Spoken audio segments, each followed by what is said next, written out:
வணக்கம். புத்தாண்டு பலன்கள் 2024 வரிசையில் நம்ம பார்க்க போகிறது இன்னைக்கு மீனராசி. காலபுருஷனுடைய 12ஆம் வீடு என்று சொல்லக்கூடிய மீனராசி. இந்த காணொலியில் எப்படி பிரித்து வழங்க போகிறோம்னு சொன்னால், தொகுத்து வழங்க போகிறோம்னு சொன்னால், முதல்ல மீனராசி என்பவர்களுடைய குணாதிசயம், மறுபடி என்ன நடந்துட்டு இருக்கு மீனராசிக்கு இந்த ஆண்டு, ஒரு ஆண்டு, அதுக்கடுத்து என்ன நடக்க போகுது வருகின்ற புத்தாண்டில், நாம் என்ன செய்ய வேண்டும், சாதக பாதகமான பலன்கள், சாதக பலன்கள் ஓகே, பாதகமான பலன்கள் இருந்தால் அதற்கு நாம் என்ன செய்ய வேண்டும் என்பதை பற்றி விரிவாக உரையாடுவோம். வாருங்கள். இந்த வீடியோ உங்களுக்கு பிடிச்சிருக்குன்னு சொன்னால் ஃப்ரெண்ட்ஸ், ஃபேமிலிஸ் அண்ட் ரிலேட்டிவ்ஸ்க்கு ஷேர் பண்ணுங்கள். தயவுசெய்து சப்ஸ்கிரைப் பண்ணுங்கள். அதுக்கு முன்னாடி ஹெல்த்தியான கமெண்ட்ஸை தயவுசெய்து ஃபீட்பேக்காக கொடுங்க. இப்போ மீனராசி, சுக்கிர பகவான் உச்சம் பெற்று, புதன் பகவான் நீச்சம் பெற்று, குரு பகவான் ஆட்சி பெறக்கூடிய மீனராசி. நிறைய நடக்குது இந்த மீனராசிக்குள்ள. மீனராசி என்பவர்களுடைய குணாதிசயம், சின்ன சின்ன விஷயங்களை பெருசாக நினைக்கக்கூடிய மனோபாவம், பெரிய விஷயங்களை ரொம்ப சர்வசாதாரணமாக இலக்காரமாக நினைக்கக்கூடிய ஒரு மனோபாவம். நிறைய படிப்பினை இருக்கும் வாழ்க்கையில். ஆனால் அதனால் திருப்பி மாறுவோமான்னு கேட்டால் மீனராசிக்கு கொஞ்சம் கடினம் தான். நிறைய தெய்வ பக்தி, சும்மா சும்மா சாமி, உடனே கோவில், நினைச்சா பக்தி, இதெல்லாம் வரும். இதெல்லாம் முழு கவனத்தோடு வந்ததுன்னா இன்னும் நல்லாயிருக்கும். எல்லாத்துக்கும் மேலே நிறைய படிக்கணும், அதை சாதிக்கணும், இதை சாதிக்கணும், இதை செய்யணும், அதை செய்யணும், நினச்ச போதெல்லாம் எல்லாம் நடக்கணும்.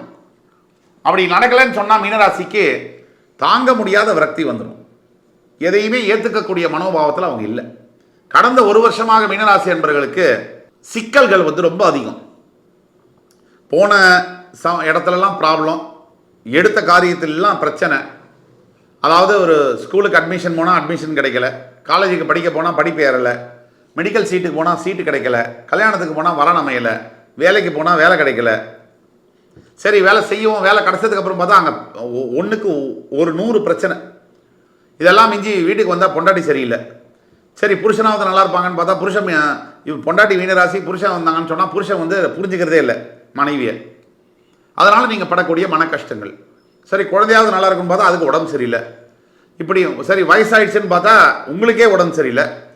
உங்கள் பசங்க உங்களை வெறுக்க ஆரம்பிச்சிருவாங்க. சில மனக்கசப்புகளால் நீங்கள் தனியாக இருக்க வேண்டிய ஒரு சூழ்நிலை. மீனராசி என்பவர்களுக்கு எல்லாத்துக்கும் மேற்பட்ட வெளிநாட்டில் இருக்கக்கூடிய மீனராசி என்பவர்களுக்கு ஸ்பெசிஃபிக்காக நான் ஒன்று சொல்கிறேன். பிஷஸ், அதாவது PISCES, பிஷஸ் மீனராசி என்பவர்களுக்கு என்னன்னா, இந்த ஜோடியக் சைன்லேயே ஒரு பிரபலமான விஷயம். நான் மீனராசி என்பவர்கள் வெளிநாட்டில் இருக்கவங்களுக்கு ஒன்றை எடுத்தோம்னா 9 போகுது. அதாவது ஒரு விஷயத்தை ஜெயிச்சா 9 விஷயத்தில் தோல்வி. எதை செய்யணும்னே தெரியல, கிளாரிட்டி இல்லை, மனசில் நிம்மதி இல்லை, விரக்தி, தன்னறியாத ஒரு சோகம், தன்னறியாத ஒரு இழப்பு அப்படிங்கிற மாதிரி இருக்குது. எல்லாமே இருக்காங்க, எல்லாரும் இருக்குது, ஆனாலும் ஏதோ ஒரு வேக்யூம். அந்த மாதிரி மீனராசி என்பவர்களுக்கு மனசில் இப்போ இருக்க தான் செய்யும். 7.5 சனி ஆரம்பித்து 1 வருஷம் ஆகுது. அடுத்து புத்தாண்டில் என்ன நடக்க போகுது? மீனராசி என்பவர்களுடைய குணாதிசயம் புத்தாண்டில் கொஞ்சம் மாற்றிக்கணும். இந்த புத்தாண்டு பலன்களில், சிறப்பு பலன்களில் பார்த்தீங்கன்னா 2024 மீனராசி என்பவர்களுக்கு பிரத்யேகமாக 2 கிரக நிகழ்வுகள் முக்கியமாக எடுத்துக்கணும். ஒன்று, குருவுடைய பயிற்சி. உங்கள் ராசியின் அதிபதியான குரு உங்கள் 2ஆம் இடத்திலிருந்து 3ஆம் இடத்திற்கு பெயரப் போகிறார். மேஷராசியிலிருந்து ரிஷபராசிக்கு ஏப்ரல் மாதம் முதல் வாரத்தில். அடுத்தபடியாக சனி பகவான் ஜூன் முதல் நவம்பர் மாதம் வரை உங்களுடைய 12ஆம் வீட்டில் கும்பராசியில் வக்ரகதி பெற்று அங்கேயே சஞ்சரிப்பார். இதில் குரு பயிற்சியானது உங்களுக்கு ஆப்போசிட்டாக தான் வேலை செய்யுது. சனி பயிற்சியானது உங்களுக்கு ஆதரவாக வேலை செய்யுது. இதுதான் உண்மை. இந்த சனியுடைய வக்ர பயிற்சியான ஜூன் முதல் நவம்பர் வரை போடும் மீனராசிக்கு. எதில் போடும்? நிறைய வெளிநாட்டுகள், அதாவது பிரயாணம் செய்ய வைக்கும், புதிய வாய்ப்புகளை ஏற்படுத்தி கொடுக்கும், நினைக்கவே முடியாத சில ராஜயோகங்களை கொடுக்கும். சனி பகவான் 12, 3, 6, 11, 12 சனி இருந்தாலே யோகம், அவர் வக்ரகதி இருந்தால் அதற்கு மேலே யோகம். மீனராசி என்பவர்களுக்கு ஒரு முக்கியமான விஷயம், தான் மனசுக்குள்ளேயே தன்னுடைய வருத்தத்தெல்லாம் பூட்டி வச்சுக்கிட்டு, தன்னுடைய வாழ்க்கை துணை சரியில்லாமல் நினைச்சு குமரக்கூடிய ஒரு அமைப்பு என்பது மீனராசிக்கு ஆணாக இருந்தாலும் சரி, பெண்ணாக இருந்தாலும் சரி உண்டு. இந்த மீனராசி என்பவர்களுக்கு நிறைய ஆசை இருக்கும். அது சின்ன ஆசையிலேருந்து பெரிய ஆசை வரைக்கும் நிறைய இருக்கும். அடங்கவே அடங்காது. அடங்காத கடல் போன்ற ஒரு ஆசைகள் இருக்கும், அலை போன்ற ஒரு ஆசைகள் இருக்கும். அந்த ஆசைகளை ஒன்று சிலது நிறைவேறும், பலது நிறைவேறாது.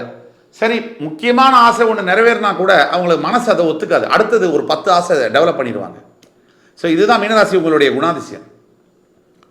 இதில் பெண் மீனராசி என்பவர்களுக்கு குறிப்பாக சொல்லணும்னா, என்ன உங்களுக்கு வாழ்க்கையில் நடந்தாலும் திருப்தியே அடைய முடியாத ஒரு சூழ்நிலை, ஒரு பாக்கியம் உங்களுக்கு இருக்கு. எது கடவுள் கொடுத்திருந்தாலும் அதெல்லாம் கவலைப்பட மாட்டீங்க. எது இல்லையோ அதை நினைச்சு வருத்தப்படக்கூடிய ஒரு மனோபாவம் உங்களுக்கு இருக்கும்.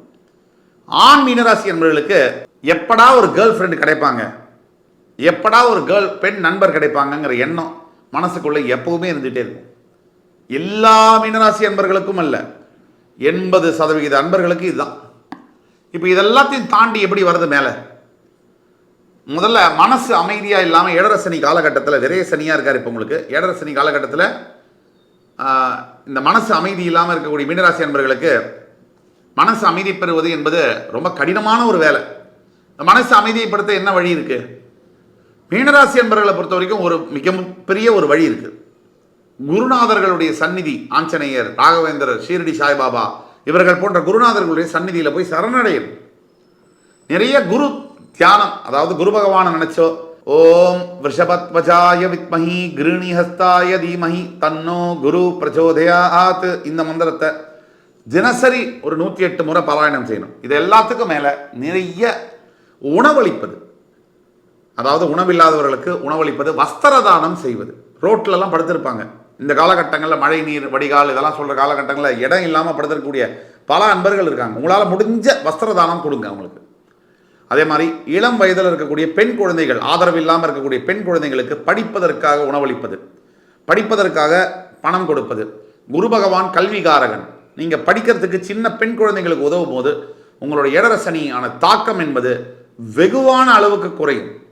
ஆக இதெல்லாம் நீங்கள் செய்யணும். இதை செய்ய செய்ய செய்ய செய்ய உங்களுக்கு நல்லது நடக்கும். அதே மாதிரி மீனராசி அன்பர்களுக்கு மிகப்பெரிய நல்ல காலம் என்பது அடுத்த ஆண்டு ஜூன் அப்புறம் தான் வரும். அது வரைக்கும் ரொம்ப பொறுமையாக இருக்கணும். நிதானம் மட்டுமே உங்களுக்கு ரொம்ப முக்கியமானது. தானத்தில் சிறந்தது, உங்களுக்கு தானத்தில் சிறந்தது நிதானம். அந்த தானத்தை கடைபிடித்து தர்மத்தை செய்யும் பொழுது உங்கள் வாழ்க்கை கம்ப்ளீட்டாக மாறும்.